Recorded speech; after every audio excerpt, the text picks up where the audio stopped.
শরৎকাল মানেই হচ্ছে ওপরে নীল আকাশে পেঁজা তুলোর মতো মেঘ আর নিচে জমিতে সাদা কাশফুলের বাগান। রাস্তার দুপাশে ছড়িয়ে ছিটিয়ে হয়ে থাকা সাদা কাশফুল, যা এক অপরূপ সুন্দর দৃশ্য চোখে পড়ছিল। প্রত্যেক বছর ঠিক এই সময় আমি চলে যাই কাশফুল দেখার জন্য, অর্থাৎ প্রকৃতির এই অপরূপ সুন্দর দৃশ্যের সাক্ষী থাকার জন্য। এবছরে অবশ্য একটু অন্য সময় গেছিলাম, মানে সূর্যাস্তের সময় গিয়েছিলাম, যে সময়টা সূর্যের সোনালি কিরণ কাশফুলের ডগার ওপর পড়ে চারিদিকটা সোনালি আভায় ভরে উঠেছিল। আর সেই অপরূপ দৃশ্য যা না দেখলে প্রকাশ করা যায় না।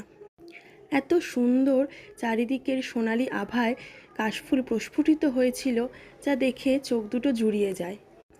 বীরভূমের রাঙা মাটিতে চারিদিকে ছড়িয়ে ছিটিয়ে হয়ে থাকা কাশফুলের বাগান, যা দেখে মন তো জুড়িয়েই যায়, চোখ দুটোও শান্তি মেলে। আর প্রকৃতির এই মায়া জড়ানো রূপ জানান দেয় মা আসন্ন।